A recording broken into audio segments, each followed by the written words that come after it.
गुरु ब्रह्म महिमा अलेख शरण। नमस्कार दर्शक वृंद, आपण मानंकु आजिर राशिफल कार्यक्रम मु एस कुमार स्वागत जनाऊँगी। प्रतिदिन निजर राशिफल जानिबा पाई गुरुकृपा यूट्यूब चैनल को सब्सक्राइब करंतु और पाखरे थिबा बेल आइकन को प्रेस करी ऑल नोटिफिकेशन ऑन करी दियंतु, जहा फଳରେ आमे जेतेबेले वीडियो अपलोड करिवो प्रथमे आपण वीडियो देखि पारिबे।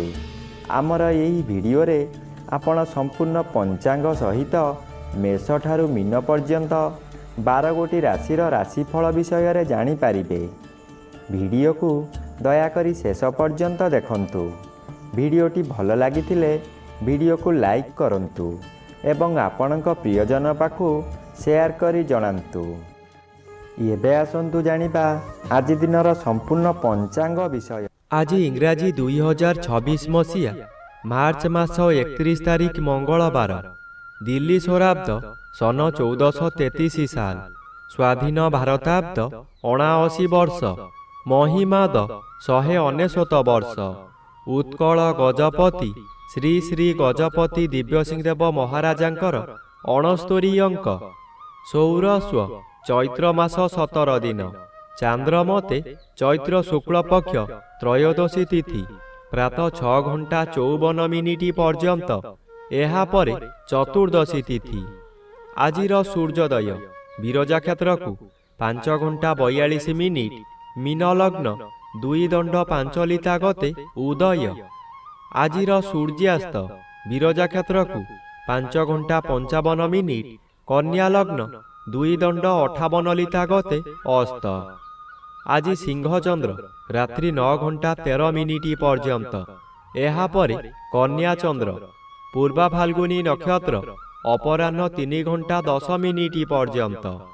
आज जन्मित शिशुर सिंह राशि क्षत्रिय वर्ण नरगण, रात्रि 9 घंटा 13 मिनिट गते कन्या राशि शूद्र वर्ण नरगण। आज मृत व्यक्तिर एक पाद पुष्कर दोष, अपराह्न 3 घंटा 10 मिनिट गते 2 पाद पुष्कर दोष। निषिद्ध खाद्य आज बिरी भोजन निषेध अटे। आजिर अमृत जोग दिवा 8 घंटा 3 मिनिट गते 10 घंटा 27 मिनिट मध्य, दिवा 12 घंटा 52 मिनिट गते 2 घंटा 28 मिनिट मध्य, अपराह्न 3 घंटा 46 मिनिट गते 4 घंटा 22 मिनिट मध्य, अस्तरु संध्या 6 घंटा 43 मिनिट मध्य, रात्रि 9 घंटा 7 मिनिट गते 11 घंटा 31 मिनिट मध्य, एवं रात्रि 1 घंटा 55 मिनिट गते शेष रात्रि 3 घंटा 31 मिनिट मध्य। आजिर महेंद्र जोग नाही। आजिर काल बेला दिवा 1 घंटा 2 मिनिट गते 2 घंटा 36 मिनिट मध्य। आजिर 12 बेला दिवा 7 घंटा 16 मिनिट गते 8 घंटा 50 मिनिट मध्य। आजिर काल रात्रि रात्रि 7 घंटा 30 मिनिट गते 9 घंटा 2 मिनिट मध्य। आजिर राहु काल अपराह्न 3 घंटा ठारू 4 घंटा 30 मिनिट मध्य। आज रात्रि 9 घंटा 13 मिनिट मध्य कर्कट राशि और मकर राशिर घात चंद्र, एहा परे वृष राशिर घात चंद्र। घात नक्षत्र नाही, घात तिथि नाही, मकर राशिर घात 12। प्रिय बंधुगण, एबे आसंतु जानिबा मेष ठारू मीन पर्यंत 12 गोटी राशिर राशिफल विषय रे। राशि चक्रर प्रथम राशि मेष राशि। आज मेष राशि जन्मित व्यक्ति मानक सकाशे पंचम स्थान रे चंद्र गोचर करुथिबारु शुभ फल मिलिब। आज आपणकर स्वास्थ्य उत्तम रहिब। पूर्वरु जेउ माने हैरान हरकत करुथुले एबे किंतु आपण शांति रे रहि पारिबे। पंचम गृह ज्ञान गृह होइथिबारु आपणकर विभिन्न ज्ञान वृद्धि हेब। आपणक उपस्थित ज्ञान बलरे बहु बड़ बड़ विपदरु मुकुली जिबे। बहु कामरे हाथ देई आपण सफल हेबे, शुभ कर्म मान करिबे। एबे आसंतु जानिबा राशि चक्रर द्वितीय राशि वृष राशि विषय रे। आज वृष राशि जन्मित व्यक्ति मानक सकाशे चतुर्थ स्थान रे चंद्र गोचर करुथिबारु अशुभ फल मिलिब। आज आपण କାହାରି ପ୍ରରୋଚନାରେ ପଡ଼ି ବହୁତ ସ୍ଥାନକୁ ଭ୍ରମଣ କରିବାକୁ ଯିବେ। ଆପଣଙ୍କର ସଞ୍ଚିତ ଧନମାନ ଅଯଥାରେ ଖର୍ଚ୍ଚ କରିବେ। ଚତୁର୍ଥ ଗୃହ ବିଦ୍ୟାଗୃହ ଓ ମାତୃଗୃହ ହୋଇଥିବାରୁ ବିଦ୍ୟାର୍ଥୀମାନେ ବିଦ୍ୟା ପଠନରେ ଦୁର୍ବଳ ରହିବେ। ମାତାଙ୍କର ଶରୀର ଅସୁସ୍ଥ ରହିବ। ଥଣ୍ଡା କାଶ ଆଦି ଲାଗି ରହିବ। ଆପଣଙ୍କର ଦୁଃଖ ପରେ ଦୁଃଖ ମାଡ଼ି ଆସିବ। ଏବେ ଆସନ୍ତୁ ଜାଣିବା ରାଶିଚକ୍ରର ତୃତୀୟ ରାଶି ମିଥୁନ ରାଶି ବିଷୟରେ। ଆଜି ମିଥୁନ ରାଶି ଜନ୍ମିତ ବ୍ୟକ୍ତିମାନଙ୍କ ସକାଶେ ତୃତୀୟ ସ୍ଥାନରେ ଚନ୍ଦ୍ର ଗୋଚର କରୁଛନ୍ତି। ତୃତୀୟ ଚନ୍ଦ୍ର ବଳବାନ ଚନ୍ଦ୍ର। ଆଜି ଆପଣଙ୍କର ସ୍ୱାସ୍ଥ୍ୟରେ ଉନ୍ନତି ଘଟିବ। ପୂର୍ବରୁ ଥିବା ରୋଗମାନ ଅପସରି ଯିବ। ଶରୀରର ତେଜ ବୃଦ୍ଧି ହେବ। ଯେଉଁ କାର୍ଯ୍ୟ କରିବାକୁ ଚାହିଁବେ ତହିଁରେ ସଫଳତା ଲାଭ କରିବେ। ଆଜି ହଠାତ୍ ଆପଣଙ୍କର କୌଣସିଠାରୁ ଶୁଭ ଖବର ପାଇ ମନର ବଳ ବୃଦ୍ଧି ହେବ। ବ୍ୟବସାୟରେ ଅଧିକ ଲାଭବାନ ହେବେ। ଧନ ସଞ୍ଚୟ କରିବାର ଦିନଟିଏ।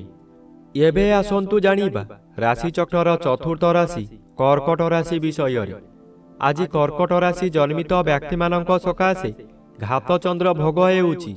ଘାତଚନ୍ଦ୍ର ସର୍ବଦା ଅଶୁଭ କରାଇବ। ନବମର ବି ଅଶୁଭକୁ ବୃଦ୍ଧି କରାଇବ। ଘରେ ବାହାରେ ପ୍ରତ୍ୟେକ ସ୍ଥାନରେ ଆଜି ଆପଣ ଅପଦସ୍ଥ ହେବେ। ଆପଣଙ୍କର ବହୁ ପରିମାଣର ବ୍ୟୟ ହେବ। ଶରୀର ଅସୁସ୍ଥ ରହିବ। ମଥା ବିଚଳିତ ରହିବା କାରଣରୁ ରାସ୍ତା ଦୁର୍ଘଟଣା ମଧ୍ୟ ହୋଇପାରେ।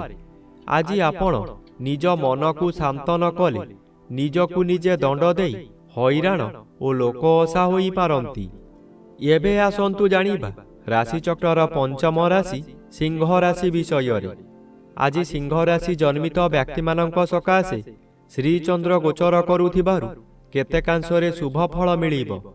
ଆଜି ଘରକୁ କୌଣସି ଅତିଥି ଆଗମନ କରିପାରନ୍ତି। ଗୃହରେ ଖାଇବା ଧୁମଧାମ ହେବ। ନୂତନ ବସ୍ତ୍ର ଆଭୂଷଣ ବ୍ୟବହାର କରିବେ। ଆଜି ଯଦି କୌଣସି ସ୍ଥାନକୁ ଯାତ୍ରା କରିବାର ଅଛି ତେବେ ସ୍ଥଗିତ ରଖନ୍ତୁ। ଗଣ୍ଡଗୋଳ କାର୍ଯ୍ୟଠାରୁ ଦୂରେଇ ରୁହନ୍ତୁ। ଆଜି ଦିନରେ କଦାପି ନୂତନ ଗୃହାରମ୍ଭ କିମ୍ବା ଗୃହ ପ୍ରତିଷ୍ଠା କରନ୍ତୁ ନାହିଁ। ଏହା କଲେ ଜୀବନ ସାରା କଳହ ଲାଗି ରହିବ। ଏବେ ଆସନ୍ତୁ ଜାଣିବା ରାଶିଚକ୍ରର ଷଷ୍ଠ ରାଶି କନ୍ୟା ରାଶି ବିଷୟରେ। ଆଜି କନ୍ୟା ରାଶି ଜନ୍ମିତ ବ୍ୟକ୍ତିମାନଙ୍କ ସକାଶେ ସପ୍ତମ ରବି ଅଶୁଭ ଓ ଦ୍ୱାଦଶ ସ୍ଥାନରେ ଚନ୍ଦ୍ର ଗୋଚର କରୁଛନ୍ତି ଅଶୁଭ ଫଳ ପ୍ରଦାନ କରିବେ। ଏହି ସମୟରେ ବିଭିନ୍ନ ସମସ୍ୟାମାନ ମୁଣ୍ଡ ଟେକିବ। ଏହା ଆପଣଙ୍କର ଜୀବନର ଆୟକୁ ପ୍ରଭାବିତ କରିବ।